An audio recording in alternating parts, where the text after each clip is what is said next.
Hello there. All right, welcome to a free video to teach you how to start your clay journey from home. Today, I am going to discuss a few things that you will need to get started if you want to take virtual classes in ceramics. It's not going to necessarily mean you go out and buy a bunch of really expensive equipment. But there's lots of easy ways to get started with very minimal effort and just a small pocketbook. So we're going to talk about that today. But real quick, I want to say this video concept came about in one of our community chats. In fact, our very first coffee chat that we had. And I have to give props to Jackie because she had this great idea for this video. It didn't even cross my mind. And that is the whole purpose of our virtual community, is to have those communications, to talk about things that we want to see. And that's why I'm making this. So it's on her part that I'm doing this. And I just want to say thank you. And I hope everybody enjoys it. Okay, let's get into it. So one of the first things you need to think about when you are starting to make anything out of ceramic from home is your location of your home. Like, where in your house do you want to do this thing, do your making? And that's important because you're going to create a space that's going to get dirty. It doesn't mean that you shouldn't like clean it every day and it's going to build up and you're going to have like issues. And no, there's ways to mitigate all of that. But I do recommend that you don't put it in, you don't want to put your making space in the same space where you're sleeping or where you're maybe eating your breakfast and your dinners every day. If that's all you have, totally understandable. Some of us have really small apartments, but typically somebody has a corner in a room somewhere that they can dedicate to be your creative space. If you don't want to do it inside, if you have a porch, if it's screened in, that's a bonus. If not, still not a big deal. If you have a balcony and you live in an apartment, I know people who put their potter's wheels out there and go to town. These are all great places to set up your space, but dedicate a space to wherever it is, dedicate a space to your clay journey. Second thing you need to consider is the surface that you're working on. So if you are going to work in clay, it is a wet, water-based medium. So it's going to stick to things that don't have a absorbency to it. So for instance, if you're working on, this is just a pop-up table. This is a 5-foot plastic pop-up table. I can't work directly on this table with wet, fresh clay because it's going to stick to the plastic. That's kind of the same if you have a table, like a wooden table that has like a laminate surface or a coated surface, it's going to stick to that. So you need to give yourself something to work on. There's expensive solutions and there's inexpensive solutions. And I have a few to consider. Starting at the high end, if you're going to go on the expensive solution, there is a great product out there from a company called Shem Tools. And this is an example of one of their clay wedging boards. This particular wedging board, I would say, is 18 by 24. And you can buy these boards. They're solid. They're awesome. They have little handles you can screw in so you can, take it outside, wash it down, slide it in between something and store it away. I do love that. They're very stiff. They're very strong. You can buy them on like Blick Arts. You might be able to find them on Amazon, though I'm kind of anti-Amazon. So it's a great tool in the sense that it's a wedging workable board. So it's got a nice kind of gripped plastic backing, with a little bit of a rubberiness to it, so it holds pretty nicely on what you put it on. And then it's covered in canvas and stapled and glued, and that canvas isn't coming off unless you cut through it, which is what I've done here. But it's a great, lightweight, easy board to put down, and look at the workable table that you have now. This is great because the canvas is absorbent, so your wet clay is not going to stick to it too easily. You'll be able to roll coils and lay out slab work really, really easily. It also can double as a drying board. So if you are working on a potter's wheel, whether it's a big potter's wheel or a tabletop wheel, and you need to dry out some of your slop, this is canvas covered. It's going to help you with that. So this is a great solution, but they retail kind of expensive, like $60, $70, $80, $90 and more. So depending on what size you get, I wouldn't ever go smaller than 18 by 24. I actually have two. I use this one for dark clay, and I have a bigger one here that's like a 3 feet long one, and I use that for most of my white clay. So I love these boards. To me, it's worth the investment. If you're like, I don't want to spend that much money, totally understandable. Another really cool solution is a stone bath mat. And these you can get online anywhere or in your local Bed Bath and Beyond or something like that. A stone bath mat. So very workable surface. It's very thin.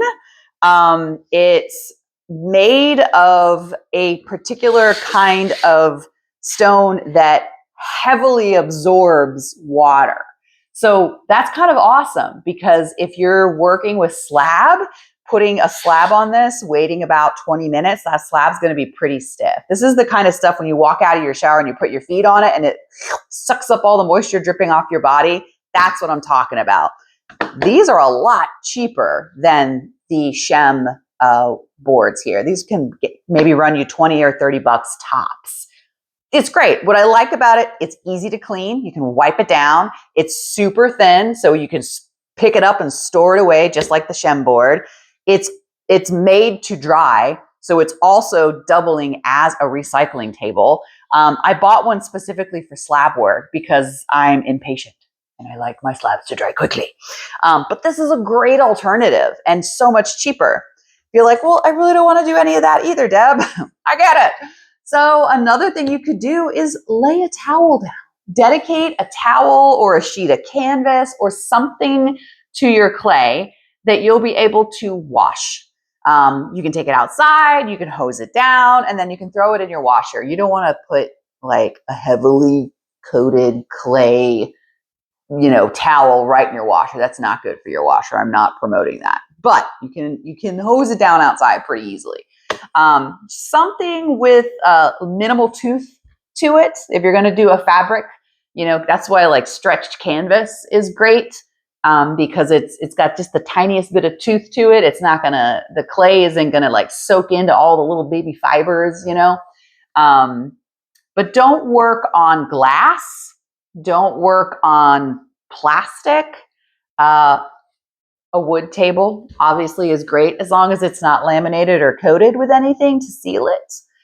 If you feel like you've got like a big, piece of plywood that you can work on that maybe doesn't have a bunch of splinters coming off of it, also a great thing. And that you can probably find for free at like, hardware stores and stuff. Or if you've got a buddy who works in wood, have them cut you off a little sheet of plywood. Nice plywood is better. I would recommend like your birch wood or something like that. And you can also buy those sheets if you want to go to the hardware store. You can buy small to large sheets of plywood in all kinds of sizes, from like little 2x2s to 3x3s and longer and bigger and bigger. You're going to pay more for the larger pieces, and then the physical work is you have to cut it down yourself, right? Working on wood, you got to remember something about wood. It's always alive. After it's been cut, it was a tree. So it's been cut, it's been sanded, it's been put in the store, but it's still alive in the sense that it's going to absorb moisture. So when you leave untreated wood and clay on top of it, eventually that clay water is going to sop into the wood and it's going to bow the wood. It doesn't mean it won't like ever go flat again. It will actually. As soon as you get all the moisture off of it, it will kind of bow back out, or you can flip it over and work the other side. But the idea is that, yeah, you might want to put some kind of Thompson's water sealer on it to prevent that. It's still going to soak up a little bit of the water, but it won't be as bad. In fact, what I do at my art center is I have giant wood tables and they're coated with Thompson's water seal. And I do that every like 8 or 10 weeks. Because the clay does take the sealer off after you keep working on it for a long time. But so that's another option. There's all kinds of options out there for just your surfaces. I can't believe that it was just like probably 10 minutes on surfaces. So you can see this is going to be a lengthy video and I'm sorry ahead of time. So let's move on. Okay. So that's surfaces. Number two, you're going to need clay.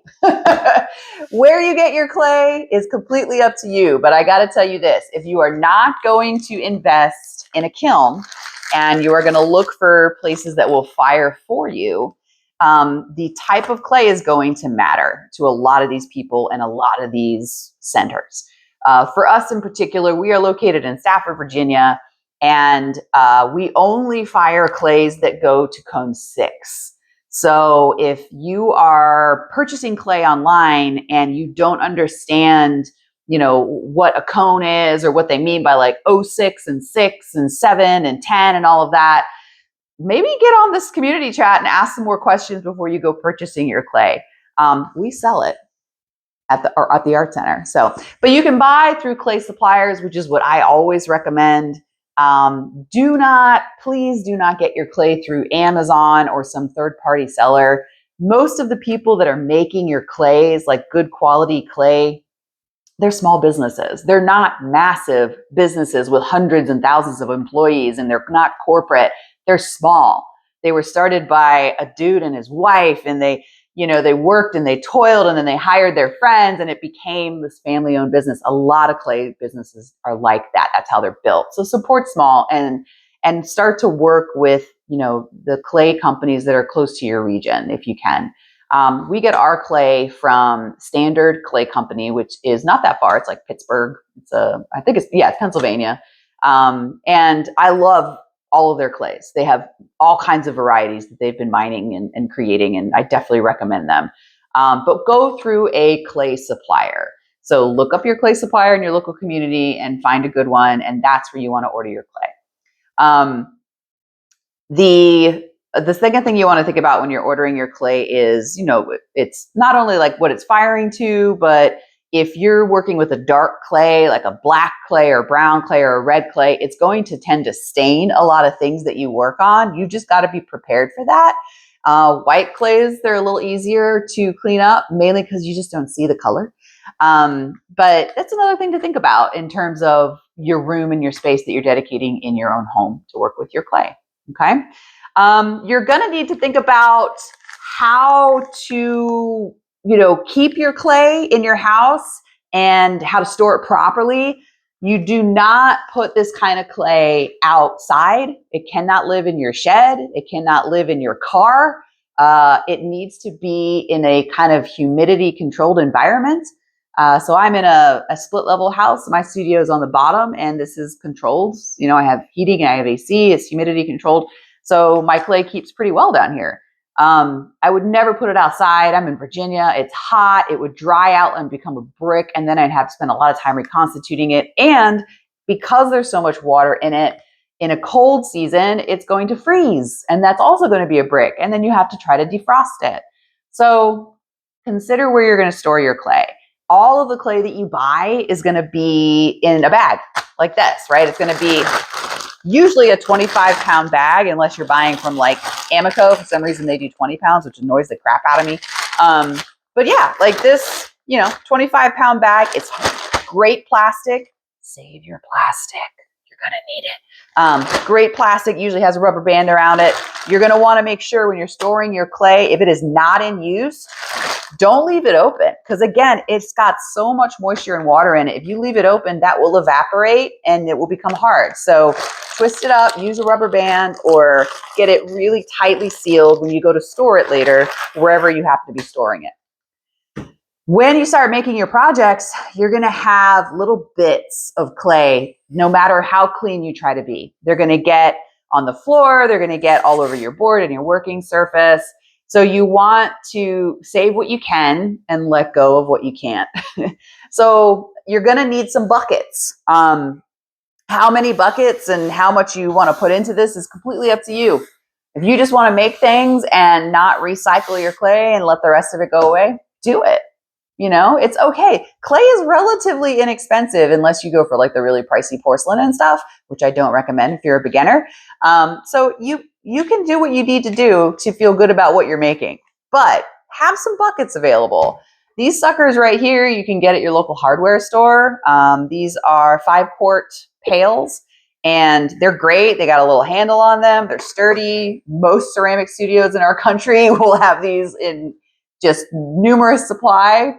They are great to put next to your wheel head, and they're just an overall perfect size for a lot of things we need in making our ceramic projects. So 5-quart bucket is what I recommend. Don't go any bigger than this if you're just going to be using it to do projects at home. Unless you're going to really get into a lot of recycling of your clay, just don't go bigger. And don't go smaller. Never go smaller. Always go a little bigger, right? So this is a good size. This one I have dedicated to my water. So another thing you're going to need is some kind of water source. If you live in a home, you have a water source. It's called your faucet. So there you go. You don't need to work with distilled water. You could work with hose water outside. And you know what? The dirty water that you make from your clay, you can dump it outside. It's not going to hurt your plants. It's not going to hurt your yard. It's actually full of a bunch of minerals that your clay has naturally in it. So it's probably good for your plants. I don't know. I don't plant a lot, but I dump this clay outside all the time and there's no issues with that. So one bucket dedicated to just your water source. And then if you do want to save all your little nits and bits of clay, maybe those coils that hardened up too much and you can't reuse them, get yourself another bucket so that you can use it for your reclaim. This is full of just dried up pieces of the current clay that I'm working with. And when I throw at the wheel, I use a 2-bucket method. I put, the dry bit on one side and my water bucket on the other, so that as I'm making and I have a lot of slurry in excess, I throw it in this bucket that eventually just dries out. And what I'm going to do is take some water. I'm going to fill this. Once it gets a little fuller, I'm going to fill the water just above where the clay is seen at the top here. And I'm going to leave it alone for maybe 2 days, 3 days, maybe a week, depending on my own schedule.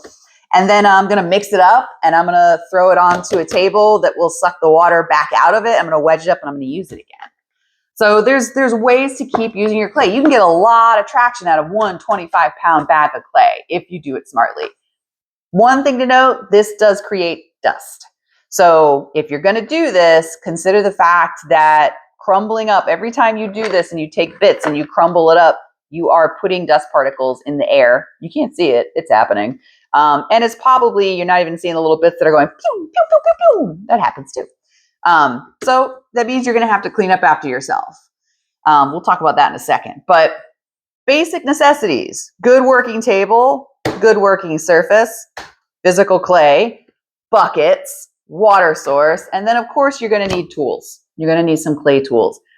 Again, I recommend going to a clay supplier to get a basic ceramic pottery toolkit. They come preloaded with knife tool, a needle tool, a wooden rib, a wooden knife, a metal rib. Sometimes they even come with a serrated metal rib. That's a great kit right there. A little yellow sponge, right? These got all of that in one kit for anywhere from like probably $15 to $30.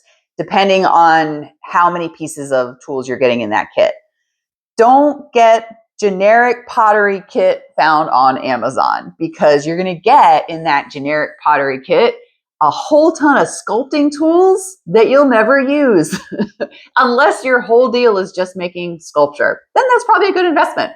But it's funny how many people try to save a buck and then they go on Amazon and they get this extensive kit that is labeled, pottery, and it's just got all of these tools, none of which they need to actually do some of the basics. So then they're having to supplement and buy extra tools. So again, go to a clay supplier and go looking through their tools and just get that basic kit, because it also comes with your trimming tools if you're throwing on the wheel.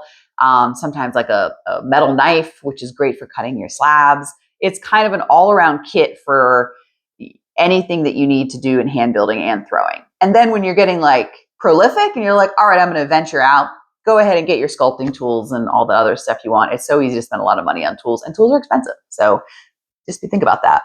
Another thing I recommend is a cleanup sponge. I wouldn't use this little baby sponge to do your cleanup. You can go to a hardware store and get a painter's sponge, which is this giant square Pro Plus found in the paint section at like a Home Depot or a Lowe's.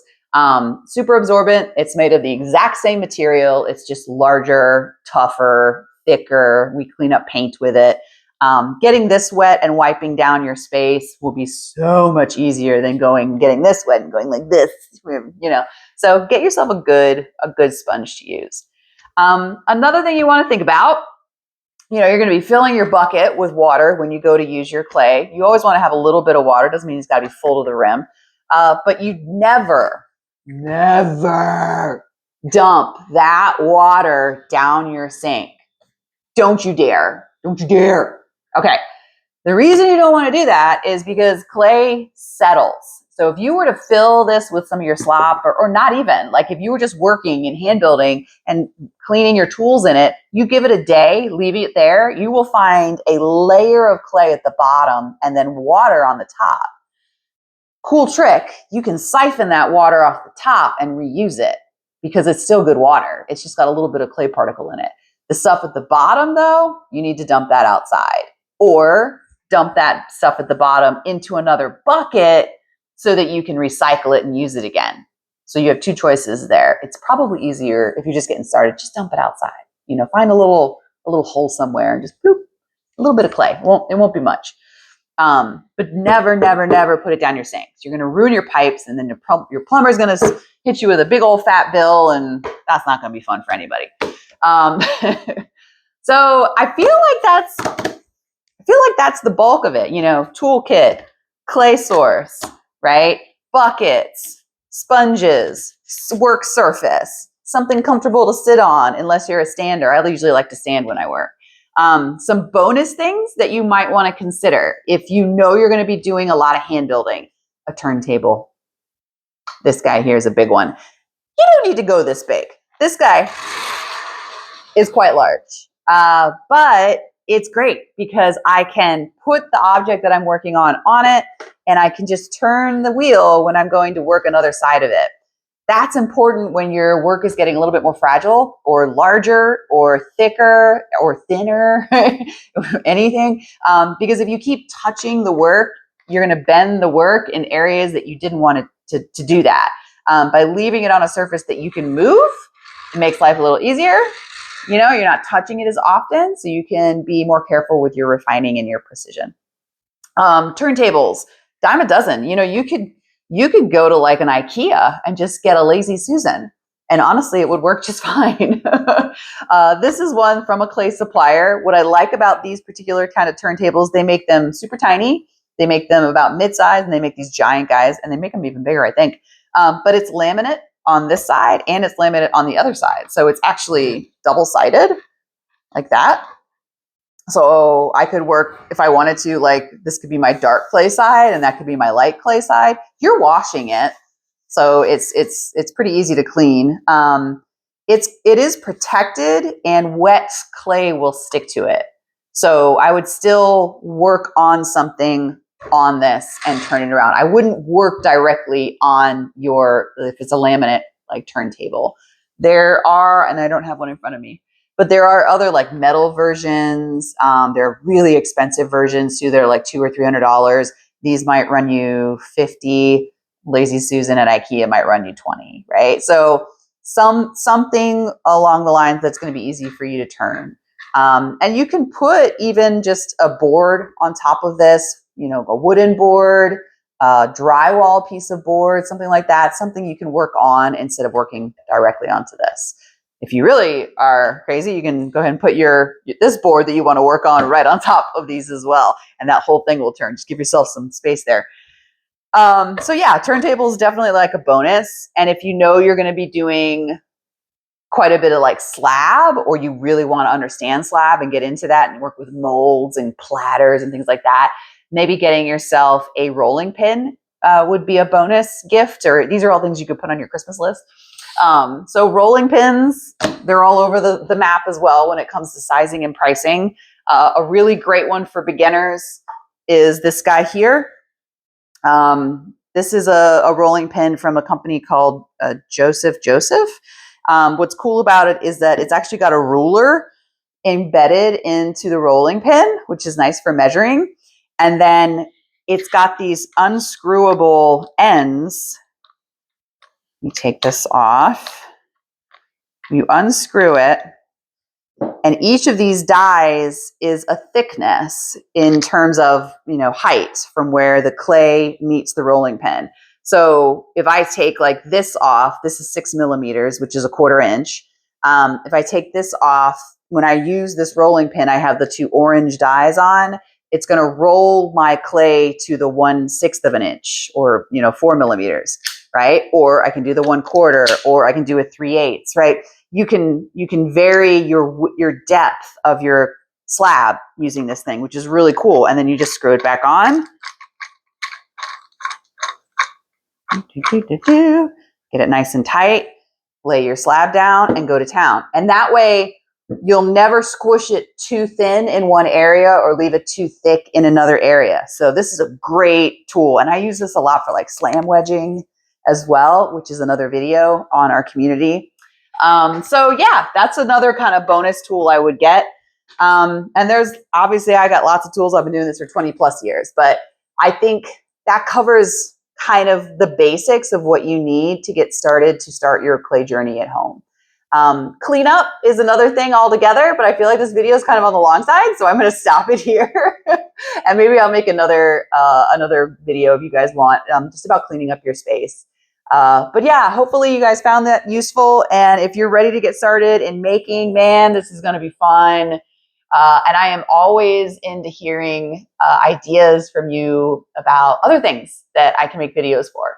And I'm sorry I talk so much, but I will see you on school, guys.